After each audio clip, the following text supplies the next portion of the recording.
मी फक्त 25 वर्षाची होते तेव्हा माझ्या नवऱ्याचा मृत्यू झाला होता. मला 4 वर्षाची मुलगी होती जेव्हा माझे दुसरं लग्न झालं. माझा नवरा माझ्या मुलीला खूप मारायचा आणि मी माझ्या मुलीला वाचवायला गेल्यावर तो मलाही मारायचा. एकदा माझ्या मुलीच्या पायाला चटका दिला. माझी मुलगी खूप घाबरली. ती काहीच बोलली नाही. एक दिवस रात्री मला आवाज आला म्हणून मी धावत गेले तेव्हा माझ्या पायाखालची जमीनच सरकली. माझ्या मुलीसोबत तिचेच वडील. माझ्या डोळ्यावर विश्वासच बसत नव्हता. मी काय बघत होते? माझा नवरा माझ्या 4 वर्षाच्या मुलीबरोबर. माझ्या डोक्यावर आभाळच पडले. मला पाहून माझा नवरा घाबरला. हा कसला काळोख होता? कोणत्या प्रकारचा गुन्हा होता? माझा नवरा पटकन खोलीतून बाहेर पडला, पण मी दगडासारखी उभी होते. मला वाटले की मी निर्जीव झाले आहे. माझ्या हातून आत्मा निघून गेला आहे. माझे पाय त्याच्या जागेवरून हलत नव्हते. मी माझे डोळे मिचकावत नव्हते आणि रडतही नव्हते, कारण माझ्या डोळ्यांनी जे पाहिले होते त्याची मी कल्पनाही करू शकत नव्हती. ही गोष्ट आहे मी विधवा झाल्यानंतरची. नवऱ्याने डोळे मिटताच सासरच्या लोकांनीही नजर फिरवली. मला घरातून हाकलून दिले. मला पुन्हा वडिलांच्या घरी यावे लागले. माझ्या आई-वडिलांनी मला जे सांगितले त्यांनी मला खूपच दुःख झालं होतं. मी पुन्हा पुन्हा नकार देत होते, पण माझे आईवडील मला दुसऱ्या लग्नासाठी विचारत होते. पण मला या गोष्टीचा आनंद नव्हता. अगदी काही महिन्यापूर्वीच मी एक खूप मोठ्या दुःखामधून गेले होते. आधी मी किती आनंदी आयुष्य जगत होते. अरविंद माझी खूप काळजी घेत असे, पण अपघाताने माझे सर्व काही हिरावून घेतले. माझा पहिला नवरा अरविंद माझ्यावर खूप प्रेम करत होता. तो माझ्यावर जीव ओवाळून टाकायचा. त्याचा अपघात झाला होता. त्याच्या मृत्यूने माझे आयुष्य बदलून गेलं होतं. मला एक मुलगी होती जी 4 वर्षाची होती. मी फक्त तिच्यासाठी जगत होती. मी माझ्या आयुष्यात दुसऱ्या नवऱ्याचा विचारही करणार नव्हते. म्हणूनच मी विचार केला होता की मी माझे पूर्ण आयुष्य माझ्या मुलीसाठी घालवेल. मी शिकलेली होती. नोकरी करून स्वतःचा व मुलीचा सांभाळ करू शकत होती. पण लोकांच्या बोलण्यामुळे आणि माझ्या बहिणी आणि भावाच्या चुकीच्या वागणुकीमुळे मी जॉब केला नाही. माझ्या वृद्ध आई-वडिलांनी माझ्यासमोर हात जोडले. म्हणाले, आम्ही दोघं आता म्हातारे झाले आहोत. तू अजून तरुण आहेस. आम्ही डोळे मिटले की लोक तुझे जगणे कठीण करून टाकतील. तुझ्यासाठी नाही तर आमच्यासाठी तरी दुसरे लग्न कर. तुझी काळजी आम्हाला शांतपणे डोळे मिटू देणार नाही. आईच्या डोळ्यातून वाहणाऱ्या अश्रुधारा, म्हातारपण आणि असहाय्यतेने थरथरणारे हात पाहून मी पण असहाय्य झाले होते. मी म्हणाले की मी माझ्या मुलीला माझ्यासोबत ठेवीन. माझे वडील म्हणाले, हो, विशालचा यावर काहीही विरोध नाही. माझे लग्न झाले. त्या दिवशी माझे मन अस्वस्थ होते. कोणत्याही स्त्रीच्या आयुष्यात दुसरा पुरुष यावा हे खूप धोकादायक आहे. मी माझ्या पहिल्या नवऱ्यावर इतके प्रेम केले होते की त्याची जागा कोणी घेऊ शकेल असे मला वाटत नाही. परंतु हे असे जीवन आहे ज्याला जगण्यासाठी आधार आवश्यक आहे. असंच एक नातं मी विशालशी जोडणार होती. बाई फक्त तडजोडीसाठी दुसरे लग्न करते असे म्हटले तर ते खोटं असेल असे मला वाटत नाही, कारण मी विशालसोबत तडजोडीने आयुष्य सुरू करणार होते. मी लग्नाची साडी नेसली होती आणि माझा मेकअप मी कमी ठेवला होता. माझी मुलगी पण होती. तिचे सामान मी माझ्यासोबत पॅक केले होते. मी विशालच्या घरी कोणतेही स्वप्न न बघता आले होते. तो एकटाच राहायचा. तो एका दुकानात काम करायचा. गरिबीमुळे त्याला कोणी मुलगी देत नव्हते. मी शिकलेली होते. एका प्रायव्हेट बँकेत काम करत होती. आताही मला ते काम करावे लागणार होते, तरच त्या घरचे रोजचे खाणे-पिणे चालणार होते. माझी मुलगी माझ्याच खोलीत बसली होती. जेव्हा विशाल खोलीत आला तेव्हा माझ्या मनात कोणतीही भावना नव्हती, पण तरीही माझ्या नवऱ्याच्या माझ्याकडून खूप अपेक्षा होत्या. माझ्याजवळ बसून तो म्हणाला की तुला माझ्या घरी गरिबीचा सामना करावा लागेल, पण तुला माझ्याकडून कधीच त्रास होणार नाही. मी काहीच बोलले नाही. विशालने मला एक गुलाबाचं फूल दिलं. मी ते घेतलं. तरीही माझं हसू ओसारलं होतं. मला विचित्र वाटत होतं. इच्छा असूनही मी विशालच्या मनातील भावना अनुभवू शकले नाही. जसे माझ्या मनात अरविंदचंच नातं होतं तसं विशालविषयी माझ्या मनात नातं, सुंदर स्वप्न ना अस्पर्शित भावनांचा सागर असे काहीच नव्हते. मला फक्त आयुष्याची गाडी पुढे सरकवायची होती. मला असे वाटले की जणू मी एक कठपुतली आहे जिला हे सर्व करण्यास भाग पाडले गेले आहे, जिची तार दुसऱ्याच्या हातात असते. माझ्या भावाची वृत्ती, वहिनीचा वाईट स्वभाव आणि वडिलांची लाचारी यामुळेच मी विशालसमोर होते. मी माझ्या आयुष्यातील 5 वर्ष अरविंदसोबत घालवली होती. ते क्षण माझ्यासाठी आयुष्याची सुंदर अनुभूती होते. अरविंदने मला कधीच कशाची कमतरता जाणू दिली नव्हती. त्यावेळी माझी वहिनी आणि माझा भाऊ माझ्या खूप पुढे करत असत, कारण मी त्यांच्यासाठी खूप गिफ्ट घेऊन जायची. आणि आता मी माझं मुलीसह नशिबाने मजबूर होऊन त्यांच्या घरी गेले. माझं आणि माझ्या मुलीसह त्यांना ओझं वाटू लागलं होतं. विशालच्या घरी माझी पहिली भेट होती, म्हणजे गरिबीजवळ. गुलाबाचे फूल माझ्या हातात देऊन तो जरा अवघडतच म्हणाला की मौल्यवान वस्तू तुला देण्याइतके पैसे माझ्याकडे नाहीत. त्याचे दुःख दूर करण्यासाठी मी त्याला म्हणाले, हेही माझ्यासाठी खूप मौल्यवान आहे.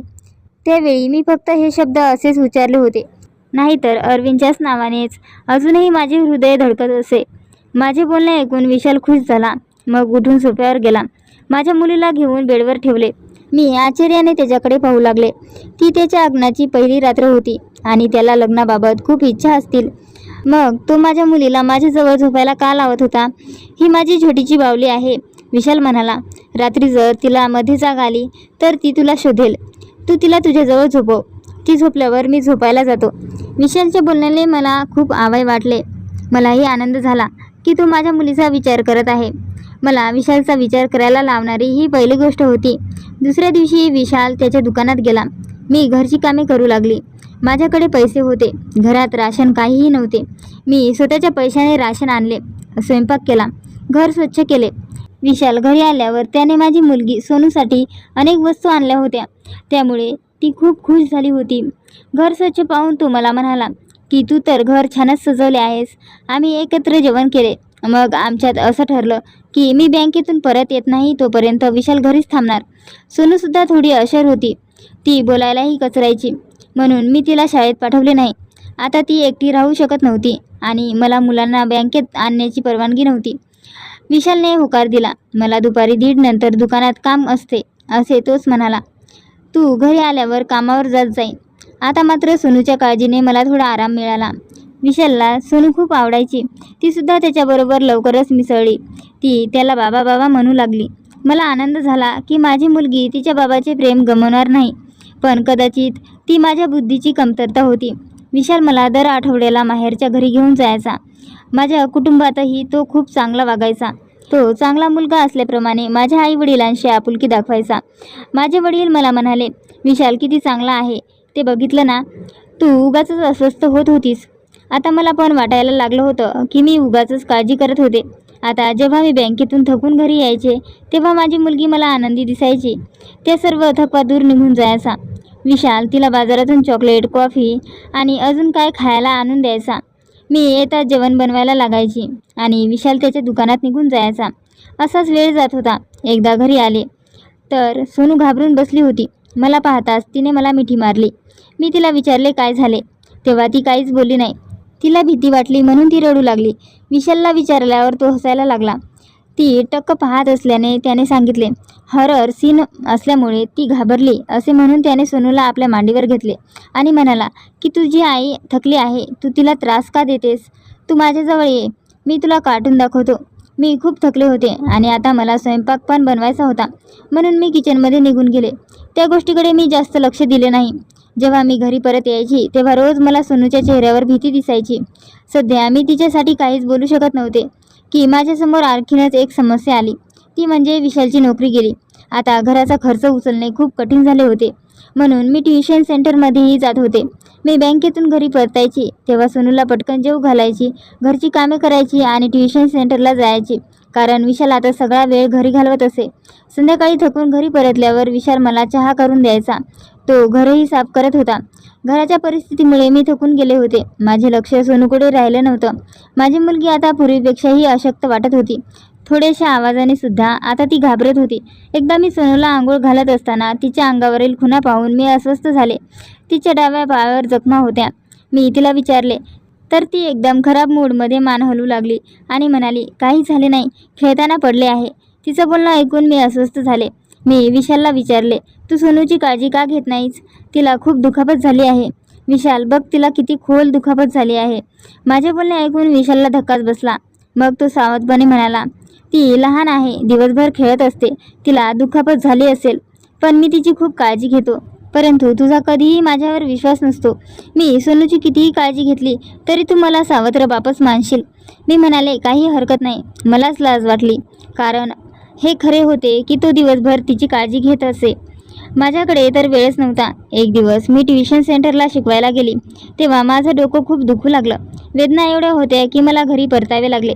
दरवाजाची एक चावी माझ्याकडे होती. मी दार उघडून आत शिरले तेव्हा मला खोलीतून सोनूचाच रडण्याचा आवाज आला आणि विशाल तिला ओरडत होता. विशाल तिला वारंवार गप्प राहण्यास सांगत होता. विशालचा आवाज ऐकून मला आश्चर्य वाटले. खोलीच्या दारापाशी पोहोचल्यावर मी एक दरवाजा थोडासा उघडला. आतमधील दृश्य पाहून माझा तर जीवच जायचा बाकी राहिला होता. विशाल माझ्या मुलीसोबत. मी तशीच उभी होते, जणू मी दगड झाले. मला पाहून विशाल पटकन खोलीतून निघून गेला. माझी मुलगी रडत होती. मी हळूहळू पावले टाकत तिच्याजवळ पोहोचली आणि कशी तरी बेडवर बसले. माझी मुलगी माझ्या छातीला मिठी मारून रडू लागली. आता मला सोनूच्या गप्प राहण्याचे कारण समजले होते. ती का घाबरत होती सगळे आता माझ्या लक्षात आले होते. विशाल त्या निष्पाप मुलीसोबत जे वाईट कृत्य करतोय ते मला सांगू नये म्हणून तिला तो मारत होता. माझ्या डोळ्यातून अश्रू येऊ लागले. मी सोनूला छातीची घट्ट मिठी मारली. ती फक्त 4 वर्षाची होती. हा कसला राक्षसीपणा? अशी कोणती इच्छा आहे जी तुम्हाला इतकी आंधळी करते की एका निष्पाप चिमुरडीवर पण दया आली नाही? मी छकुलीला शांत केले, तिला जेव घातले आणि झोपवले. विशाल रात्री उशिरा घरी परतला, पण तो इतका निर्लज्ज होता की त्याने केलेल्या कृत्याची त्याला अजिबात लाज वाटत नव्हती. मला एवढा राग आला होता की मला शक्य असते तर मी त्याचा जीव घेतला असता. मी त्याची कॉलर पकडली. मी म्हणाले, तुला लाज वाटत नाही का? निष्पाप मुलीसोबत असे कृत्य करतोस? तू माणूस आहेस की जनावर? मी ओरडून बोलत होते. मला इतका राग आला होता की मी विशालला मारलं असते. मी म्हणाले, मी सकाळपासून संध्याकाळपर्यंत कुत्र्यासारखे काम करते, तुझे घर चालवते आणि तू माझ्या निरागस मुलीसोबत. त्याने त्याच्या कॉलरवरचा माझा हात बाजूला केला आणि म्हणाला, तुझ्या नजरेत हे चुकीचं आहे. मी असे काही केले नाही. तुझ्या मुलीच्या पाठीत दुखत होते, त्यामुळे तिला दुखापत तर झाली नाही ना हे पाहण्याचा मी प्रयत्न करत होतो. ती रडत होती म्हणून मी निरसडत होतो. पण तू नेहमी असाच विचार करतेस, कारण मी सावत्र बाप आहे ना. मी त्याच्यावर तेव्हा विश्वास ठेवला नाही. मी दुसऱ्याच दिवशी वडिलांकडे गेली आणि त्याची सर्व कृत्ये आईवडिलांना सांगितली. माझे वडील विशालला बोलले तेव्हा त्यांनी सर्व काही नाकारले. तो म्हणाला की तुमची मुलगी चुकीचा विचार करत आहे. मला कळतच नाही का माझ्या वडिलांना माझे शब्द खोटे वाटले आणि मला म्हणाले, तुझा काहीतरी गैरसमज झाला आहे. मी म्हणाले, बाबा, मी एक आई आहे, मी एक स्त्री आहे, माझा गैरसमज झालेला नाही. माझी वहिनी म्हणाली की तुला स्वतःलाच त्याच्यासोबत राहायचं नाही, म्हणूनच तू त्याच्यावर आरोप करत आहेस. माझ्या घरच्यांशी विशाल आजवर ज्याप्रमाणे वागत होता त्यामुळे सगळ्यांनाच त्याच्या बोलण्यावर विश्वास वाटू लागला होता. माझ्या भावालाही मी चुकीची वाटत होते. तो म्हणाला की आमची चूक आहे. लग्नानंतर आम्ही तुला समजावले असते की आमच्या घरी येऊ नकोस तर बरे झाले असते, कारण तुझा चांगला नवरा आता तुला चुकीचा वाटत आहे. तुझे सामान उचल आणि निघून जा इथून. परत इथे पाऊल टाकू नकोस. विशाल चांगला असो अथवा वाईट असो, ते तुझं घर आहे. तू जग किंवा मर, पण इथे परत येऊ नकोस. माझ्या भावाकडे बघून मी म्हणाले की देवाने तुला पण मुली दिल्या आहेत. माझ्या मुलीसोबत जे काही झालं तेच तुझ्या मुलींच्या बाबतीत घडले, तरी तू असंच म्हणशील का? हे मी बोलल्याबरोबरच माझ्या बहिणीला राग आला. ती म्हणू लागली, फालतू बोलणं बंद कर आणि इथून निघ. आजही माझे वडील मान खाली घालून बसले होते. मला समजले की ते त्यांचा मुलगा आणि सुनेमुळे असहाय्य आहेत, म्हणूनच मला विशालच्या घरी परत यावे लागले. आता तो आणखीनच धाडसी झाला होता. मी जेव्हा नोकरी करण्यास नकार दिला तेव्हा तो मला म्हणाला, काहीही बोलू नकोस. पूर्वी ज्या पद्धतीने घर चालत होते आताही तसेच चालेल. त्याशिवाय तुझ्याकडे दुसरी जागा आहे का? त्यांनी माझ्या भावाचे सर्व बोलणे ऐकले, म्हणून त्याने मला त्याचे खरे रूप दाखवायला सुरुवात केली होती. मी आता सोनूला सोबत घेऊन जात होते. एकदा मला खूप ताप आला म्हणून मी डॉक्टरांकडे गेले. त्यावेळी घरी विशाल नव्हता. सोनू कार्टून पाहत होती. माझी मजबुरी अशी होती की मला स्वतःला सांभाळता येत नव्हते, त्यामुळे मी तिला सोबत घेऊन जाऊ शकत नव्हते, म्हणून मी तिला घरी ठेवले. मात्र मी औषध घेऊन परत आली तेव्हा विशाल घरी आला होता. माझ्या मुलीला टार्गेट केले होते. तिचे हातपायसुद्धा बांधले होते. तिला असं पाहून माझं मन तुटलं. आजारी असूनही मी झटपट पावलं टाकत त्यांच्याकडे आले. तो तिला सांगत होता, आईसमोर तोंड उघडलंस तर बघ मी काय करतो तुझं ते. विशालला माझ्या येण्याची चाहूल लागली नाही. मी त्याच्याजवळ आले आणि त्याच्याशी भांडू लागले की तो माझ्या मुलीजवळ का आला. माझी मुलगी वेदनेने ओरडत होती. तिला त्रास होत होता. विशालला कदाचित वेड लागले होते. त्याने मला खूप मारले. मी खाली कोसळली तेव्हा तो बाहेर गेला. तापामुळे मी आधीच अशक्त झाले होते. त्यावेळी झालेल्या मारहाणीमुळे मी पूर्णपणे निर्जीव झाले होते. माझ्या डोळ्यातून अश्रू वाहत होते. माझ्या माहेरच्या घराचे दरवाजे माझ्यासाठी उघडे नव्हते. माझ्यासाठी एकच मार्ग उरला होता. विशालच्या विरोधात पोलिसात तक्रार नोंदवायची होती. मी माझ्या पर्समधून फोन काढला आणि पोलीस स्टेशनला फोन केला. काही वेळातच पोलीस पोहोचले. विशाल दुसऱ्या खोलीत बसला होता. मी पोलिसांपासून काहीही लपवले नाही. माझी आणि माझ्या मुलीची अवस्था पाहून त्यांनी विशाल विरुद्ध FIR दाखल केला होता. मला माहीत होतं की मलाच माझी लढाई लढायची. पोलीस विशालला अटक करून घेऊन गेले होते. मी स्वतःला सावरले असते, पण ही गोष्ट माझी नव्हती तर माझ्या मुलीची होती. कोर्टातही मी विशालच्या सगळ्या वाईट गोष्टी सांगितल्या, माझ्या मुलीच्या अंगावरील जखमा दाखवल्या. त्यामुळे विशालला शिक्षा झाली होती. त्यावेळी माझे वडील आणि भाऊ मला घ्यायला आले, पण मी त्यांच्यासोबत जायला नकार दिला. मी एक खोली भाड्याने घेतली आणि तिथे राहू लागली. मला माझ्या भावाचा आणि वडिलांचा राग आला की मुलीचे लग्न करून दिल्यावर परत तिच्याकडे लक्ष द्यायचं नाही.